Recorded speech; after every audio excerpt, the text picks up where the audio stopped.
जय हिंद प्यारे बच्चों। ये वीडियो आपके लिए बहुत ही खास, बहुत ही इंपॉर्टेंट होने जा रहा। आज की इस वीडियो में मैं आपको बताऊंगा poets and the pancake. Poets and the pancake से बहुत ही रोचक स्टोरी है, चैप्टर है आपके इंग्लिश बुक में क्लास 12 में। तो इसे जान लेना आपके लिए बेहद ज़रूरी है आपके एग्जाम पॉइंट्स ऑफ व्यू से। तो सारी डिटेल में आपको बताऊँगा, पॉइंट वाइज मैं स्टडी कराऊँगा इस चैप्टर को, पोइट्स एंड द पेनकेक्स। तो चलिए झटपट हम लोग देखते हैं, सीखते हैं, समझते हैं, इसकी स्टोरी समझ जाते हैं। स्टोरी आप समझ जाइएगा तो आपको ऑब्जेक्टिव या और भी सवाल जो इससे संबंधित होंगे उसका जवाब आप आराम से, आसानी से दे सकेंगे। तो चलिए हम लोग झटपट शुरू करते हैं। इसके पहले बता दें, चैनल पे आप नए हैं, पहली बार आए हैं तो चैनल को सब्सक्राइब कर लीजिए, बेल आइकन दबा दीजिए, अपने दोस्तों को शेयर करिए। बहुत ही रोचक ये स्टोरी है, इसकी शुरुआत हम लोग करते हैं। झटपट हम लोग इसे देख लेते हैं। देखिए, पोइट्स एंड द पेनकेक्स। देखिए, पोइट्स एंड द पेनकेक्स, यहाँ मैं समझाऊंगा कि पोइट एंड द पेनकेक्स ये जो स्टोरी है, ये पोइट क्या है, पेनकेक क्या है, पूरा डिटेल में आपको समझाऊंगा।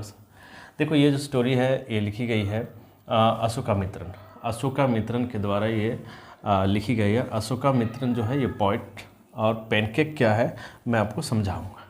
तो झटपट आप बने रहेंगे यहाँ पे, झटपट मैं आपको समझाने का प्रयास करता हूँ। वीडियो को एंड तक देखना है ना। देखिए, Ashokamitran tells us about Gemini studio he works on it. देखिए, ये जो स्टोरी है कि जेमिनी स्टूडियो, एक स्टूडियो की कहानी है जिसका नाम जेमिनी है। वहाँ पे अशोकामित्रन जो है वो काम करते हैं। देखिए, अशोकामित्रन क्या है, यही पोइट हैं। तो अशोकामित्रन जो है वो हमें बताते हैं जेमिनी स्टूडियो के बारे में। जेमिनी एक स्टूडियो है जहाँ पे फिल्म वगैरह बनाए जाते हैं और एक्टर एक्ट्रेस वहाँ पे काम करते हैं। तो जेमिनी स्टूडियो के बारे में अशोकामित्रन हमें बताते हैं। क्यों बताते हैं, उन्हें इतनी जानकारी क्यों है अशोकामित्रन को इसके बारे में। देखिए, अशोकामित्रन काम के तलाश में थे और उनको काम मिल जाता है कहाँ पे, जेमिनी स्टूडियो में। जेमिनी स्टूडियो में अशोकामित्रन काम करते हैं, इसलिए उन्हें इतनी सारी जानकारी है और उस जेमिनी स्टूडियो के बारे में जो हमें बताते हैं। चलिए आगे हम देखते हैं, समझते हैं। उम्मीद करता हूँ कि आप स्टोरी की शुरुआत में ही स्टोरी को समझ गए होंगे। He talks about pancakes. देखो, यहाँ पे जो अशोकामित्रन है वो पैनकेक्स के बारे में बताते हैं। अब पैनकेक्स क्या है, अब बहुत बच्चे इसे पूरी स्टोरी को पढ़ लेते हैं लेकिन इसको समझते ही नहीं पैनकेक्स क्या क्या। देखो, द फेमस मेकअप ब्रांड, एक फेमस मेकअप ब्रांड का नाम है pancakes. Famous makeup brand, makeup तो आप जानते ही हैं, आपके घरों में जो महिलाएं हैं मेकअप करती हैं, आप भी करते होंगे may be. The studio orders trucks. देखिए, यहाँ पे मैं बताऊँ, क्लियर करूँ कि देखिए, अशोकामित्रन को जेमिनी स्टूडियो के बारे में इतनी जानकारी इसलिए है क्योंकि वहाँ पे वो काम करते हैं और वो बताते हैं पैनकेक्स। देखो, पैनकेक्स एक फेमस मेकअप ब्रांड है जिसको कि जेमिनी स्टूडियो जो है ऑर्डर करता है, और ट्रक का ट्रक माल जो है अपने ऑर्डर वो करते हैं और लाते हैं सामान। क्यों? क्योंकि जेमिनी स्टूडियो में बहुत सारे एक्टर एक्ट्रेस आते हैं अपने काम के लिए, फिल्में बनाने के लिए, और भी बहुत सारी धारावाहिक इत्यादि जो भी चीज़ें हैं उसे बनाने के लिए, तो उन्हें मेकअप की आवश्यकता पड़ती है। इसलिए जेमिनी स्टूडियो जो है बहुत ज़्यादा संख्या में, बहुत अधिक मात्रा में पैनकेक्स का ऑर्डर करते हैं। और पैनकेक क्या है, एक मेकअप ब्रांड है, मतलब फेमस मेकअप ब्रांड जो एक्टर एंड एक्ट्रेस यूज़ करते हैं। The actor and actress use this brand to look good. देखो, एक्टर और एक्ट्रेस जो है इस मेकअप का इसलिए प्रयोग करते हैं तो कि वो सुंदर दिखे, अच्छा दिखे। They have problems while shooting. देखिए, एक्ट्रेस और एक्टर को काफ़ी ज़्यादा परेशानी तब होती है जब उसके सामने लाइट्स होते हैं, कैमरा होते हैं और मेकअप किए हुए रहते हैं। उन्हें शूटिंग में काफ़ी ज़्यादा दिक्कत और परेशानी होती है। कब? जब लाइटिंग रहता है, ठीक है, और कैमरा के सामने उन्हें काफ़ी ज़्यादा दिक्कत होती है शूटिंग करने में। और सबसे बड़ी यहाँ पे दिक्कत वाली बात क्या है कि उनके मेकअप जो है ना, इतने हेवी मेकअप रहते हैं, उन मेकअप को लेकर के भी उन्हें काफ़ी ज़्यादा दिक्कत होती है। Their faces are ugly after shooting. देखो, जब मेकअप किया जाता है उन एक्टर एक्ट्रेस का तो वो सुंदर दिखते हैं, आप टीवी सीरियल फिल्मों में देखे होंगे। लेकिन रियलिटी यहाँ पे अशोकामित्रन बता रहे हैं कि उस शूटिंग के बाद जब मेकअप जो है चेहरे से हट जाता है तो उसकी सूरत जो है, उसके चेहरे की रौनक जो है बिल्कुल अगली, बेकार लगने लगती है। जो फिल्मों में आप सीरियल्स में देखते हैं एक्टर एक्ट्रेस को, तो उस पर मत जाइए, वो तो मेकअप है। और आफ्टर मेकअप यानी मेकअप के बाद उसके चेहरे का रंगत बिल्कुल बेकार और उजड़ा हुआ होता है। अशोका मित्तन यहाँ पे बताते हैं इस स्टूडियो के बारे में। The author tales us about an office boy. यहाँ पे अशोका मित्तन एक ऑफिस बॉय, एक लड़का के बारे में बताता है, who sets makeup for everyone. और वो लड़का क्या करता है, मेकअप करता है सबके लिए। जैसे कई बार फिल्मों में बहुत सारे लोगों की आवश्यकता पड़ी, तो बहुत सारे लोगों को मेकअप करने के लिए उस ऑफिस बॉय को लगाया जाता है। और ऑफिस बॉय क्या करते हैं, जैसे तैसे बहुत सारे मेकअप को ये कर इकट्ठा कर करके और जैसे तैसे मेकअप जो है लोगों को कर देते हैं। फिल्मों में अक्सर बहुत सारे साइड हीरोज़ या फिर बहुत सारे जो लोगों की आवश्यकता पड़ती है उनका मेकअप यही करते हैं ऑफिस बॉय। फिर हम लोग देखते हैं अशोका मित्तन जॉइंस टू बिकम। देखो अशोका मित्तन जो है इस जेमिनी स्टूडियो में ज्वाइन क्यों किया था। वो सोच रहे थे कि हमारा करियर तो बन जाएगा, एक्टर बन जाएंगे, स्क्रीन राइटर बन जाएंगे, स्क्रीन राइटर लिखेंगे और डायरेक्टर बन सकते हैं या लिरिसिस्ट, गाने को लिखेंगे। तो इतने सारे जिज्ञासाएँ थी, इतने सारे इच्छाएँ थी अशोका मित्तन के कि जब हम इसको ज्वाइन करेंगे तो एक्टर बनेंगे, स्क्रीन राइटर बनेंगे, डायरेक्टर बनेंगे या लिरिसिस्ट बनेंगे। ठीक है, तो बहुत सारी इच्छाएँ थी और सारी चीज़ें यहाँ पे अशोका मित्तन बताते हैं। He got task to collect, लेकिन उनको मिला क्या काम, उनको काम मिला टू कलेक्ट न्यूज़पेपर, कि भाई आप यहाँ आए हैं, स्वागत है, लेकिन आपका काम है न्यूज़पेपर को कलेक्ट करना। ठीक है, the office boy complains him everything. देखो ऑफिस बॉय जो था, जो लड़का था, उसे लग रहा था कि ये अशोका मित्तन जो है ये हमारे लेवल के हैं और इन्हें हर चीज़ बताना चाहिए। तो हर चीज़ का वो कंप्लेन करते थे किसको, अशोका मित्तन को, जो पेपर कलेक्शन का काम करते थे। ठीक है, उम्मीद करता हूँ कि स्टोरी बहुत सिंपल और आसान तरीके से समझ पा रहे हैं। Subbu is suited for making film. देखो यहाँ पे एक कैरेक्टर आया है सुबू। सुबू कैरेक्टर इसलिए इम्पोर्टेंट है क्योंकि उसका काफ़ी ज़्यादा रोल है जो शूटिंग होता है उसके लिए। उसे लगता है, लोगों को लगता है कि सुबू नहीं रहे तो फिल्में बनेंगी नहीं, मतलब काफ़ी इम्पोर्टेंट रोल है उसका इस स्टोरी में। देखिए द लॉयर अशोका मित्तन सुबू। देखो उस स्टूडियो में लॉयर जो है वो अशोका मित्तन, सुबू, मैंने अभी बताया सुबू के बारे में कि वो फिल्में बनाता है, उसका डायरेक्शन रहता है, ये सभी जो है वहाँ पे काम करते हैं इसी सेम प्लेस पे जिसका नाम है जेमिनी स्टूडियो। ठीक है, आगे बढ़ते हैं। Moral rearmament army. देखो इसको याद कर लो, मॉरल रियरमेंट आर्मी एक बार जो है जेमिनी स्टूडियो आता है, जो एक ग्रुप है या आप कह सकते हैं कंपनी है। तो मॉरल रियरमेंट आर्मी जो है ये स्टूडियो आता है और इस जो कंपनी है इसका सबसे इम्पोर्टेंट वर्क क्या है कि साइट का निर्माण करना, कि साइट निर्माण करते हैं कि जॉथन वैली, वो बहुत सारी जगहों पे जॉथन वैली को सेट करते हैं जो कि सनसेट और सनराइज़ को दर्शाता है। देखो अक्सर बैकग्राउंड के लिए सेटिंग के लिए फिल्मों में सेटिंग की आवश्यकता होती है और उन सेटिंग्स के लिए ये काफ़ी ज़्यादा इम्पोर्टेंट काम करता है मॉरल रियरमेंट आर्मी।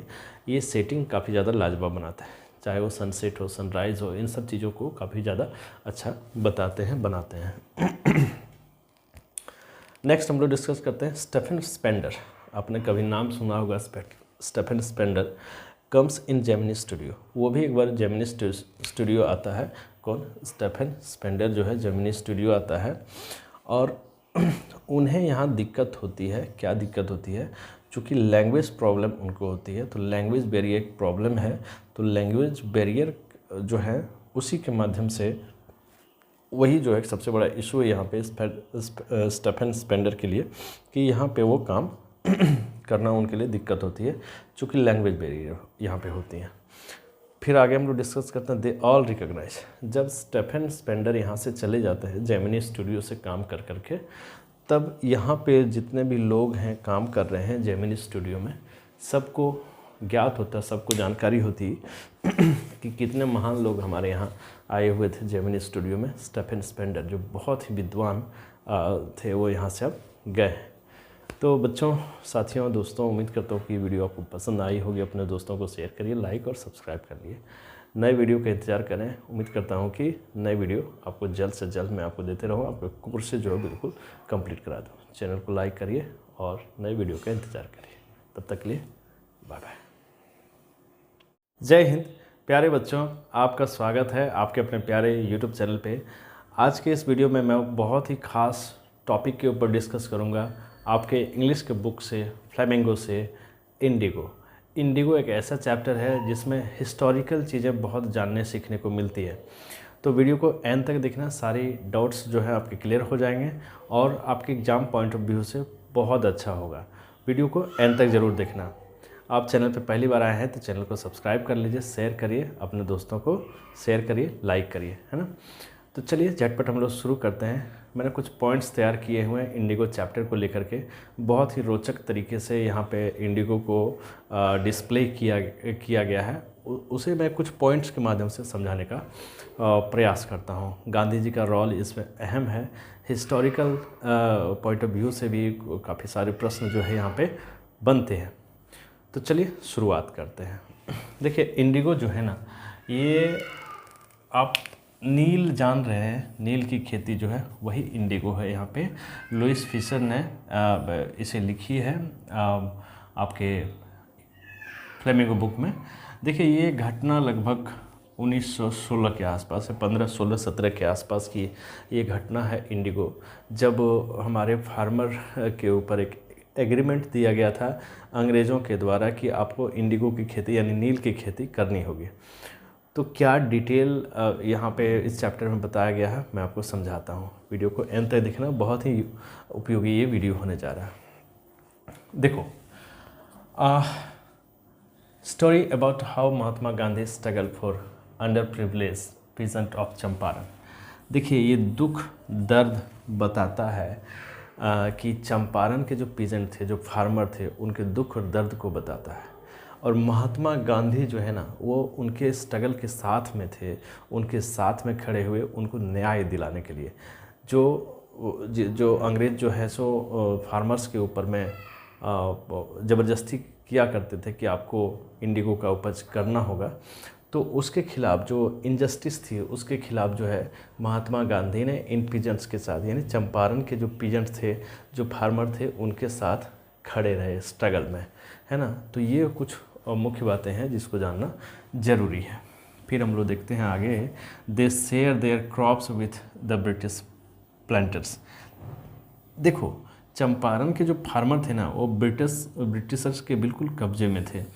उनको एक एग्रीमेंट दिया गया था, आगे हम लोग डिस्कस करते हैं, एग्रीमेंट के ऊपर डिस्कस करेंगे। तो देखिए, अपना फसल का ना वो ब्रिटिश को दिया करते थे। जो पीजेंट थे, जो फार्मर थे, अपने फसल को जो है ना ब्रिटिश प्लांटर्स को दिया करते थे। तो एक तरह से कहें कि जो ब्रिटिशर कहते थे उसी तरह से यहाँ पे चंपारण के जो फार्मर थे वो काम किया करते थे, यानी उसके दबाव में बिल्कुल थे, है ना। चलिए आगे हम लोग डिस्कस करते हैं। They were under an agreement to grow indigo. देखो, यहाँ पे वो बात आ जाती है सीखने और समझने की कि जो ब्रिटिशर थे उनका और फार्मर के बीच में एक एग्रीमेंट हुआ था। There was an agreement, okay, agreement था कि आपको इंडिगो को उपज करना है अपने ज़मीन पे। आपकी जो भी खेत हैं, जो भी आपकी भूमि है, उसमें आपको इंडिगो की खेती करनी होगी, है ना। अब देखो, यहाँ पे हम लोग डिस्कस करते हैं कि देखिए 15% बहुत ही इंपॉर्टेंट यहाँ पे है कि 15% जो है जो पीजेंट हैं, जो फार्मर हैं, अपने भूमि का 15% जो है इंडिगो उपज करना होगा। और इंडिगो एक ऐसी खेती थी जिससे भूमि की उपजाऊ काफ़ी कम हो जाती थी और जिससे पीजेंट को, यानी फार्मर को नया कुछ फसल लगाने में या उन्हें उपज करने में काफ़ी ज़्यादा दिक्कत होती थी। वो घाटे में रहते थे, यानी बहुत ज़्यादा समस्या उनके साथ थी। तो अंग्रेज़ों का एग्रीमेंट यही था कि आपके अपने ज़मीन का 15% भाग पे आपको इंडिगो का उपज करना होगा। और इंडिगो उपज जिस जगह पे होती थी, जिस लैंड पे या जिस भूमि पे होती थी, वहाँ की उपजाऊ जो है मिट्टी बहुत ख़राब हो जाती, मिट्टी उपजाऊ नहीं रहती थी, ख़राब हो जाती थी।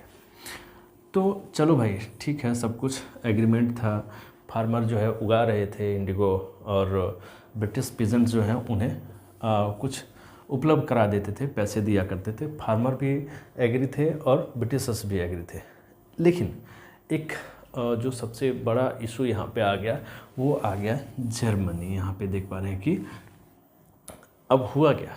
देखिए, जो फार्मर थे हमारे चंपारण के, इंडिया के फार्मर थे, उनके द्वारा इंडिगो तो उपजाया जाता था और उन्हें ब्रिटिश पीजेंट्स प्लांटर जो है उन्हें पैसे देते थे, है ना। लेकिन जब दूसरे इंडिगो का, जो आर्टिफिशियल इंडिगो है, उसके आयात जब होने लगे, तो क्या हुआ कि भारत में, यानी ये आपका चंपारण में जो फार्मर इंडिगो उगाते थे, उसकी वैल्यू बहुत कम होने लगी, क्योंकि आर्टिफिशियल इंडिगो जर्मनी से आया और इसके वैल्यू को कम कर दिया।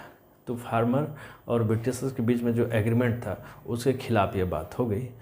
ये मैटर जो है काफ़ी ज़्यादा इनजस्टिस सारे फार्मर्स के लिए हुए, और यहाँ पे इसी के लिए, इसी इनजस्टिस के लिए महात्मा गांधी जो वो आगे आए और इन पीजेंट्स के साथ, इन फार्मर्स के साथ वो खड़े रहे, है ना, खड़े रहे और स्ट्रगल किए, काफ़ी ज़्यादा स्ट्रगल किए। एक्चुअली वो इन्हें जीत भी दिलाए। आगे हम लोग डिस्कस करते हैं कुछ चीज़ें और। देखो, Gandhi ji fought against injustice. देखिए, इनजस्टिस के खिलाफ जो है, ये जो इनजस्टिस थी 15%, और तो वहाँ तक तो चलो ठीक थी, लेकिन आर्टिफिशियल इंडिगो जब से आया तो इसका वैल्यू जो है बहुत कम हो गया। तो इनजस्टिस के खिलाफ महात्मा गांधी जी ने लड़ाई शुरू कर दी, फाइट शुरू कर दी। सालों लग गए इसमें, लेकिन अंततः फार्मर्स को विश्वास, आत्मविश्वास, जीत जरूर मिलती है। चलिए हम लोग आगे देखते हैं किस तरह से महात्मा गांधी ने इन फार्मर को जो है पूरी तरह से ट्रेंड किया। अब देखो, they became courageous and aware of their fundamental rights. देखो, इसके पहले जब आर्टिफिशियल नहीं आया था, 15% वगैरह वगैरह जो भी चीज़ें थी, उस दौरान हमारे जो फार्मर्स थे, उन्हें साहस भी ज़्यादा नहीं थी कि कुछ बोलें या फिर अपनी बात को रखें या फिर अपना फंडामेंटल राइट को जानें। लेकिन महात्मा गांधी जब से उनकी एंट्री हुई इस मोमेंट में, तो सारे फार्मर्स में साहस आ गया, वो करेजियस हो गए और अपने फंडामेंटल राइट के बारे में वो जानने लगे। जाहिर सी बात है, जब आप अपने फंडामेंटल राइट के बारे में जानेंगे तो सारी सच्चाई को जानेंगे, अपनी आवाज़ को रख सकते हैं, अपनी आवाज़ को बुलंद कर सकते हैं अन्याय के खिलाफ, है ना। चलिए अब देखते हैं आगे फिर कौन सी बातें यहाँ पे होती है। गांधी जी टुक पॉलिटिकल। देखो, यहाँ बहुत इंपॉर्टेंट चीज़ यहाँ पे बताया गया है कि गांधी जी ने उन फार्मर्स के खिलाफ लड़ाई के लिए, स्ट्रगल के लिए किन किन रास्तों का चुनाव किया। तो उन्होंने पॉलिटिकल सोर्स लिया, फिर इकोनॉमिकल सोर्स लिया और फिर सोशल सोर्स लिया, है ना। तीनों सोर्सेज के माध्यम से उन फार्मर्स को जो है एक्टिव किए, उन्हें साहस दिया और उनके फंडामेंटल राइट्स के बारे में महात्मा गांधी ने उन सारे फार्मर्स को बताया। देखो, पॉलिटिकल पॉलिटिकल सोर्सेज के माध्यम से भी उन्हें जागृत किया, इकोनॉमिकली भी उन्हें सजग किया, जागृत किया और सोशली भी उन्हें मजबूत किया। इससे उन फार्मर्स के अंदर काफ़ी ज़्यादा आत्मविश्वास आया और वो आत्मविश्वास के साथ महात्मा गांधी जी के साथ डटे रहे, खड़े रहे। फिर आगे हम लोग डिस्कस करते हैं, कुछ और विशेष पॉइंट है यहाँ पे। ही प्रोवाइडेड देम एजुकेशन। अब देखो, महात्मा गांधी यहीं नहीं रुके, उन फार्मर्स को एजुकेशन दिया, शिक्षा दिया और हाइजीन दिया, सेल्फ कॉन्फिडेंस दिया। जब आप में सेल्फ कॉन्फिडेंस नहीं रहेगा, तब आप किसी भी इनजस्टिस के खिलाफ नहीं बोल सकते हैं, नहीं लड़ सकते हैं। आप में सेल्फ कॉन्फिडेंस होना नितांत आवश्यक है ना। अब देखिए, इसमें इस जो मोमेंट था, इसमें और भी एंट्री हो जाती है लोगों की। देखिए, इसके लिए महात्मा गांधी को और लोगों की ज़रूरत थी। महात्मा गांधी मेट राजकुमार शुक्ला। ये राजकुमार शुक्ला जो है वहीं के एक लीडर थे और उनसे महात्मा गांधी की मुलाकात हुई। महात्मा गांधी इनसे मिले और राइट्स के बारे में, जो भी राइट्स ऊपर हमने डिस्कस करी, उनके फंडामेंटल राइट्स, इनजस्टिस के बारे में उस पर चर्चा की है। राजेंद्र प्रसाद जो एक लॉयर थे वो भी इसमें शामिल हुए। तो देखिए यहाँ इन जो बड़े बड़े योद्धा शामिल होने का मतलब यही है कि संगठन को मजबूत करना था और जो इनजस्टिस थे उसके खिलाफ जो है लड़ाई लड़नी थी। और ये सभी मिल करके क्या करते थे, मीटिंग अरेंज करते थे ताकि संगठन को और मजबूत किया जाए और जो इनजस्टिस हो रहा था पीजेंट्स के साथ, जो फार्मर्स के साथ, इंडिगो को लेकर के उसको न्याय मिले, है ना। दे arrange meeting for Mahatma Gandhi. तो महात्मा गांधी के लिए ये सब मिल करके मीटिंग को अरेंज करते थे और क्या करते थे कि इसे सक्सेसफुल बनाने के लिए काफ़ी ज़्यादा प्रयास करते थे। फाइनली जो फार्मर्स थे उन फार्मर्स की जीत होती है और ये सब कुछ ठीक ठाक रहता है अंततः। तो उम्मीद करता हूँ कि ये वीडियो आपको अच्छी लगी होगी, पसंद आई होगी। अपने दोस्तों को साथ शेयर करिए और लाइक और सब्सक्राइब कर लीजिए चैनल को। नए वीडियो का वेट करें, तब तक के लिए जय हिंद।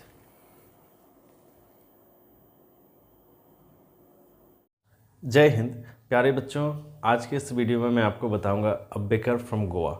बहुत ही रोचक ये चैप्टर है क्लास 10th के बुक में। तो अ बेकर फ्रॉम गोवा बहुत ही इंटरेस्टिंग, इस चैप्टर को हम लोग स्टडी करेंगे, डिटेल स्टडी कराऊंगा, सारे पॉइंट्स सारे डाउट्स मैं क्लियर कराऊंगा।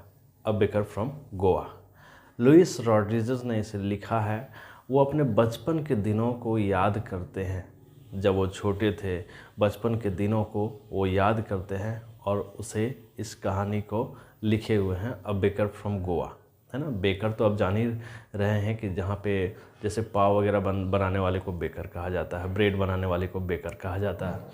तो लुइस रॉड्रिगेज ने बहुत ही शानदार तरीके से अ बेकर फ्रॉम गोवा इस स्टोरी को कंप्लीट किया। उन्होंने जो देखा समझा उसको उन्होंने लिखने का प्रयास किया है। तो चलिए हम लोग झटपट शुरू करते हैं। कुछ पॉइंट्स मैंने तैयार किया, इन पॉइंट्स के माध्यम से आपको समझाने का प्रयास करूंगा कि इस स्टोरी को आप कितना आसानी से समझ सकते हैं। इसके पहले बता दो, चैनल पे आप हमारे नए हैं, पहली बार आए हैं तो चैनल को सब्सक्राइब कर लीजिएगा, बेल आइकन दबाइए, अपने दोस्तों को शेयर करिए। तो चलिए झटपट हम लोग शुरू करते हैं इस स्टोरी को, अ बेकर फ्रॉम गोवा। ये जो स्टोरी है ग्लिम्पसेस ऑफ इंडिया के फर्स्ट पार्ट है, अ बेकर फ्रॉम गोवा। चलिए शुरू करते हैं हम लोग। देखो, traditional Goan village baker has an important place in society. सबसे पहले इसका बैकग्राउंड आप जान लें कि जब पुर्तगीज़ के यहाँ शासन था, जब पुर्तगीज़ यहाँ आया हुआ था गोवा में शासन कर रहा था, उस समय की ये घटना है जब पुर्तगीज़ गोवा पे शासन कर रहे थे, वहाँ पे उन्होंने शासन किया था। तो देखिए गोवन विलेज, जो गोवा के गाँव है ना, वहाँ का जो बेकर है, बेकर मैंने आपको बताया कि जो रोटियां बनाने वाले होते हैं, ब्रेड बनाने वाले होते हैं, उन्हें बेकर कहा जाता है। तो उनका एक बहुत ही इम्पोर्टेंट प्लेस है, बहुत ही ज़बरदस्त प्लेस है वहाँ के सोसाइटी में, बहुत अच्छा और जाना माना नाम है। क्या? जो गोवन विलेज है, वहाँ के जो बेकर हैं उनका इम्पोर्टेंट प्लेस है वहाँ के सोसाइटी में, बहुत ही एक ओहदा रखता है अपना समाज में, वहाँ के समाज में सब कोई जानते हैं गोवन विलेज के बेकर के बारे में। नेक्स्ट है the Portuguese days and the loves and baker of old days. देखिए यहाँ पे लुइस रॉड्रिगेज ने बहुत ही आसान और सिंपल तरीके से बताने का प्रयास किए हुए हैं कि पुर्तगीज़ का जो दिन थे, जो पुर्तगाल का जब वो शासन का दिन था, और लोब्स यानी जो लोफ का प्लूरल फॉर्म है लोब्स, और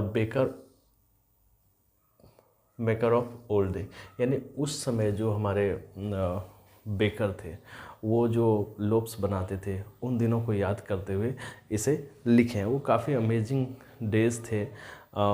सारी डिटेल और भी आ रहे हैं, बहुत ही रोचक है ना। देखो, the lobes eater vanish but the maker still alive.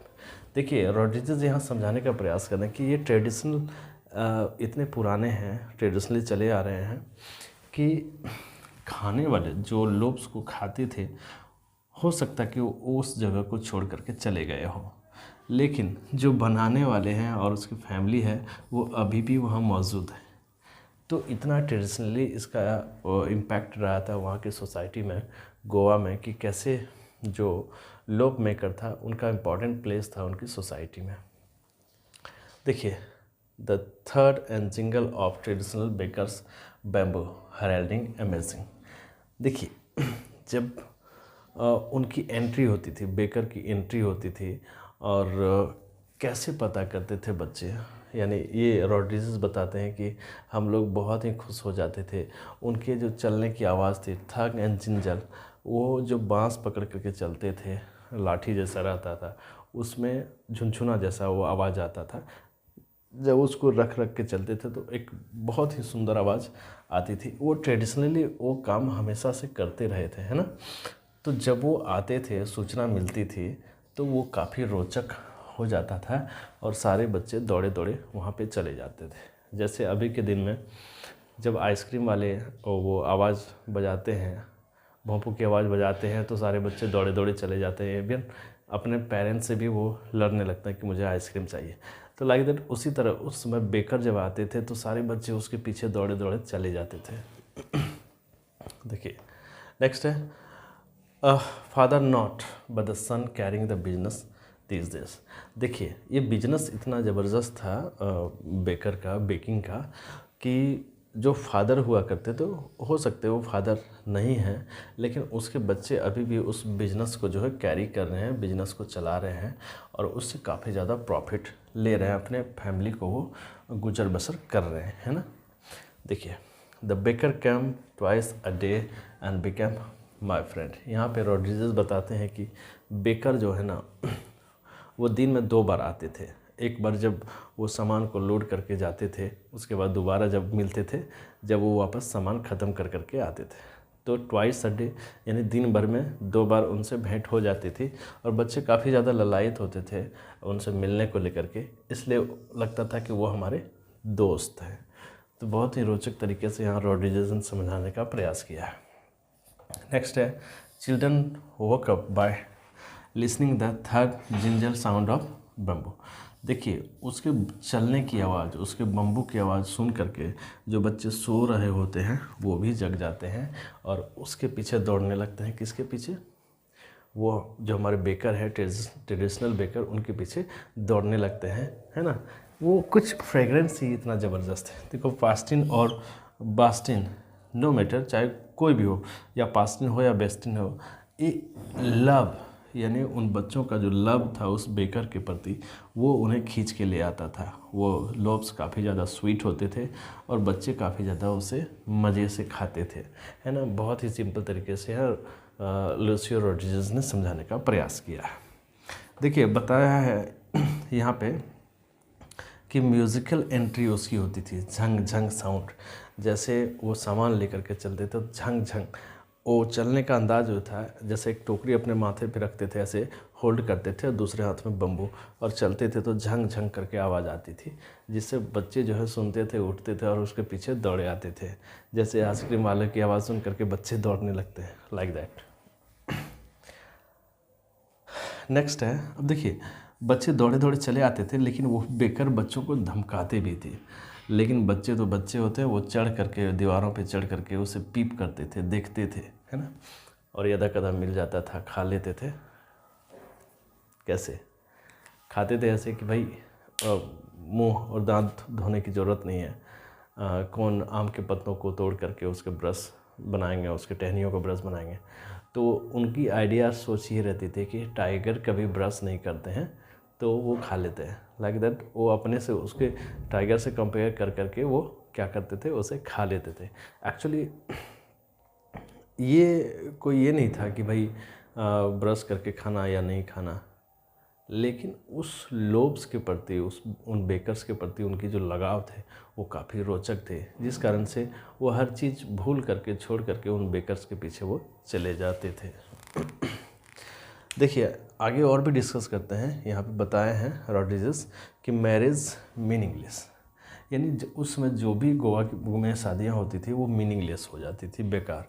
कब? जब उसमें केक या बेकिंग का सामान नहीं आता था, और उसमें जो शादियों में चलता था उसे बोल कहते हैं, बोल। और पार्टी में भी बिना केक का, बिना ब्रेड का जो है पार्टी में मज़ा ही नहीं होता था। देखिए, सैंडविचेस लोग ऑर्डर करते थे। जब अपनी किसी की डॉटर की शादी होती थी तो सैंडविचेस ऑर्डर किया जाता था। वो भी एक बेकर ही बनाते थे।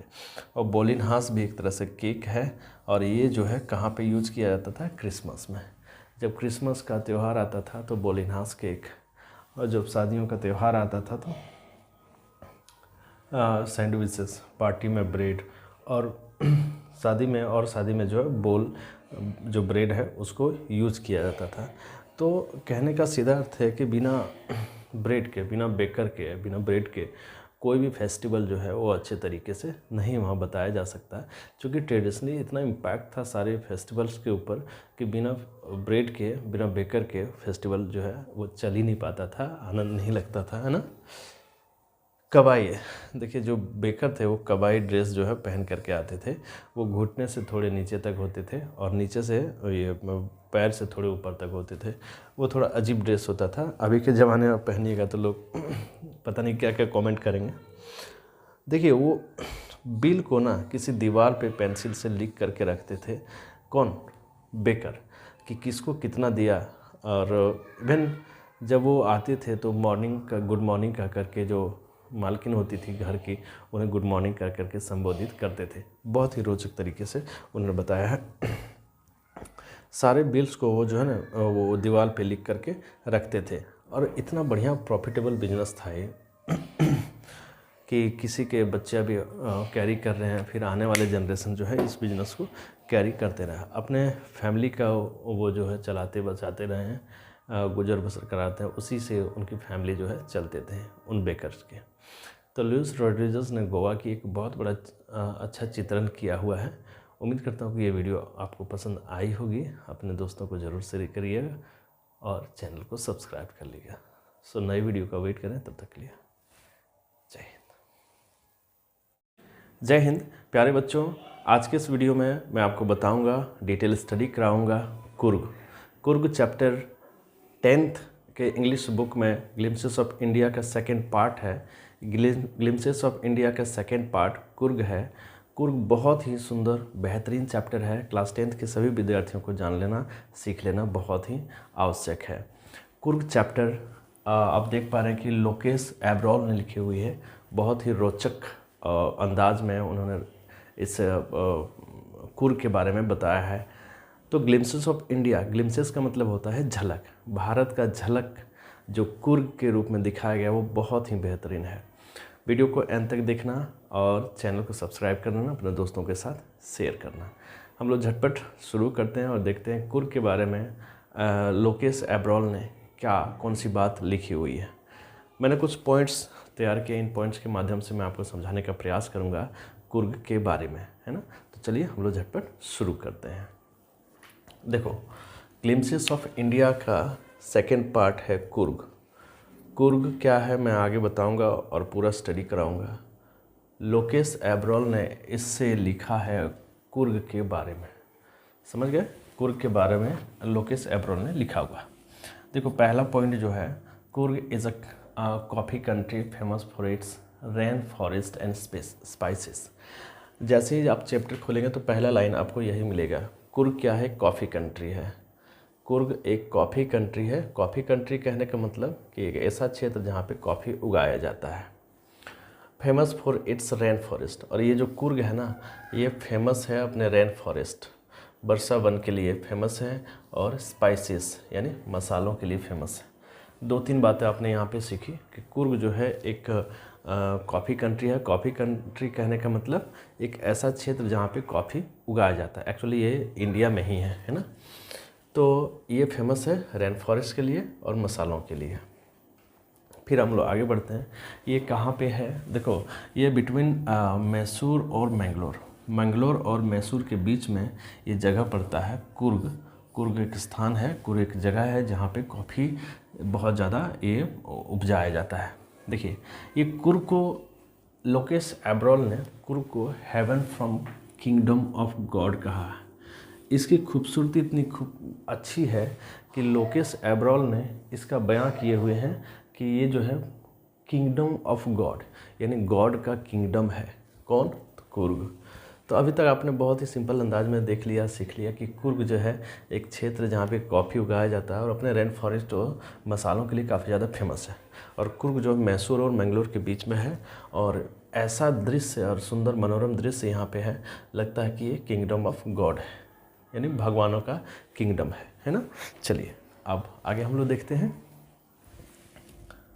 देखिए ये जो कुर्ग है ना, यहाँ कौन कौन से लोग निवास करते हैं, ये भी यहाँ पे एब्रॉल ने बताया हुआ था कि मार्शल मैन, यहाँ के लोग काफ़ी मार्शल जो आर्मी में रहते हैं, उस तरह के लोग हत्थे कट्ठे और ज़बरदस्त स्ट्रॉन्ग पर्सन यहाँ पे हैं, स्ट्रॉन्ग लोग हैं, ब्यूटीफुल वुमेन। यहाँ की महिलाएं काफ़ी ज़्यादा सुंदर हैं, और वाइल्ड क्रिएचर्स बहुत ही बेहतरीन अंदाज में यहाँ पे लोकेश एब्रॉल ने वाइल्ड क्रिएचर के बारे में बताया है कुर्ग को लेकर के। कुर्ग में जो है इन सबों का निवास है, मार्शल मैन, ब्यूटीफुल वुमेन और वाइल्ड क्रिएचर्स, ये सभी रहते हैं कुर्ग में। ये लोकेश एब्रॉल की जो बातें हैं ना, ये आपको मोहते हुए आगे बढ़ते हुए चैप्टर में ले जाते हैं। देखो कुर्ग जो है ना, कुर्ग जो है, या कुर्ग को कोडागू भी कहा जाता है, कुर्ग को कोडागू भी कहा जाता है। ये सबसे छोटा डिस्ट्रिक्ट है, सबसे छोटा डिस्ट्रिक्ट है किसका? कर्नाटक। हमारा जो राज्य है कर्नाटक, उसका सबसे छोटा डिस्ट्रिक्ट है कुर्ग, जिसको कि कोडागू भी कहा जाता है। अब देखो ये फेमस है, मैंने आपको पहले ही बताया कि रेन फॉरेस्ट के लिए फेमस है, यहाँ पे कॉफ़ी उगाया जाता है, और यहाँ के मसाले काफ़ी ज़्यादा फेमस है, बहुत ही अच्छे मसाले यहाँ पे उत्पादन किए जाते हैं। आगे हम लोग डिस्कस करते हैं। देखिए 30% ऑफ लैंड जो है वो कवर किया गया है किससे? रेन फॉरेस्ट से। ये जो कुर्ग है इसका 30% लैंड जो है वो रेन फॉरेस्ट यानी वर्षा वाले वन से घिरा हुआ है। 30%, यू कांट बिलीव, 30% जो है लैंड का वो वर्षा वाले क्षेत्र में है। काफ़ी लोग यहाँ पे आते हैं अपना छुट्टियाँ बिताने के लिए और प्रकृति का मज़ा लेने के लिए। तो ये जो समय है ना, सितंबर टू मार्च, ये बताया जा रहा है यहाँ पे लोकेश एब्रॉल के द्वारा, सितंबर टू मार्च जो है यहाँ विजिटर आते हैं, यहाँ जो है वो विजिटर आते हैं और एटमॉस्फेयर का मज़ा लेते हैं। चूँकि सितंबर टू मार्च के बीच में जो एटमॉस्फेयर होता है वो काफ़ी ज़्यादा अच्छा होता है, सुहानी होता है, मस्त होता है, ज़बरदस्त होता है ना। चलिए अब हम आगे बढ़ते हैं। देखिए यहाँ पे ना कुर्ग में कॉलोनियल बंगलोज भी देख सकते हैं। कॉलोनियल बंगलोज का मतलब हो गया कि यहाँ जो उपनिवेश आए थे उनके बंगले, जो हमारे देश पे शासन किए थे, उनके बंगलो भी यहाँ पे मौजूद आपको मिल जाएंगे। पुराने बंगलो यहाँ पे मौजूद मिल जाएंगे, है ना, ये आप देख सकते हैं यहाँ पे। और वो जो लोग थे ना, ऐसा बोला जाता है, ऐसा कहा जाता है कि वो अरेबिक डिसेंट के लोग थे या फिर ग्रीक थे। और वहाँ के जो ज़्यादातर लोग हैं ना, वो कहा जाता है कि कुछ एक स्टोरीज़ या ऐसे बिलीव है कि अलेक्जेंडर की आर्मी यहाँ आए थे और वहाँ रह गए। अलेक्जेंडर के बारे में आपको पता है, अलेक्जेंडर की आर्मी वहाँ आए थे और शासन करने के दौरान भी वहाँ रुक गए, बस गए, है ना। फिर आगे बताया जाता है कि वही आर्मी जो है, वही जो लोग हैं, वही जो आर्मी पर्सन जो थे, वो लोगों शादी यहाँ पे कर लिए किससे? जो लोकल पीपुल थे उनसे वो शादी कर लिए उस जगह पे, कुर्ग के लोगों से। तो ये बिलीव है कि अलेक्जेंडर के आर्मी यहाँ आए थे और उन्होंने वहाँ के कॉमन पीपुल या फिर लोकल पीपुल से शादी कर ली और वहीं पे वो बस गए। तो ये भी एक बिलीव है कि इस तरह से कुर्ग के लोग वहाँ रहा करते हैं। देखिए कोडाबूस जिसे कुपिया भी कहा जाता है, एक यूनिफॉर्म है ना, ये अरब्स और कुर्द जो है ये पहनते हैं, है ना। अरब और कुर्द इसे पहनते हैं, एक तरह का यूनिफॉर्म होता है जिसे अरब और कुर्द के लोग भी पहनते हैं। आगे हम लोग डिस्कस करते हैं। कुर्ग रेजिमेंट बहुत ही फेमस है यहाँ पे, इसको जान लेना आपके लिए ज़रूरी है कि कुर्ग रेजिमेंट हमारे इंडिया के आर्मी में भी है। और कौन नहीं जानता जनरल करियप्पा को। जनरल करियप्पा जो है ये फर्स्ट चीफ थे सेना के, है ना, फर्स्ट चीफ थे सेना के। और जनरल करियप्पा जो है ये कुर्गी थे। बहुत बड़ा यहाँ पे स्टैटिस्टिक्स आया है कि जनरल करियप्पा जो थे वो कुर्गी थे और वो इंडियन आर्मी में फर्स्ट चीफ भी रह चुके हैं। तो सोच सकिए कितना इम्पैक्ट है कुर्ग के लोगों का हमारे देश पे, है ना। द देखो कावेरी नदी के बारे में भी यहाँ पे लोकेश एब्रोल ने बताया है कावेरी नदी के बारे में कि कावेरी नदी का जो पानी है वो कहाँ से आता है भाई, ये कुर्ग की धरती से आता है। कुर्ग में जो पहाड़ी है उससे और जो रेन फॉरेस्ट है उससे आता है ना। कुर्ग के रेन फॉरेस्ट और पहाड़ी से कावेरी नदी की पानी जो है नीचे आता है। बहुत सारी चीज़ों के यहाँ के क्रिएचर्स के बारे में लोकेश एब्रोल ने बताया हुआ है। जैसे महासीर जो है उस क्षेत्र में पाया जाने वाली एक बहुत अच्छी मछली है महासीर। किंगफिशर जो कैसे शिकार करते हैं उसके बारे में बताते हैं। यानी प्रकृति का वर्णन बहुत ही अच्छे अंदाज में यहाँ पे किया है। देखिए वहाँ पे लंगूर्स भी हैं, वहाँ पे चिड़ियाँ भी हैं, और वहाँ पे मधुमक्खियाँ भी हैं, बटरफ्लाइज भी हैं, और मकाक जो है एक बंदर की प्रजाति होती है वो भी वहाँ। तो इतने प्रजातियाँ वहाँ पे कुर्ग में हैं और प्रकृति का जो है बैलेंस बनाए हुए हैं, और उसे देखने के लिए काफ़ी ज़्यादा दर्शक, मैंने पहले ही बताया कि ये आपका देख पा रहे हैं सितंबर टू मार्च के बीच में आते हैं, क्योंकि वहाँ का एटमॉस्फेयर काफ़ी ज़्यादा अच्छा होता है। देखिए और भी वहाँ बताया गया है लोकेश एब्रोल ने कि वहाँ की जो स्क्वायरल है वो काफ़ी खूबसूरत है। एलिफेंट के बारे में बताया है, और माउंटेन क्लाइंबिंग भी होते हैं। लोग आते हैं यहाँ पे माउंटेन क्लाइंबिंग करने के लिए।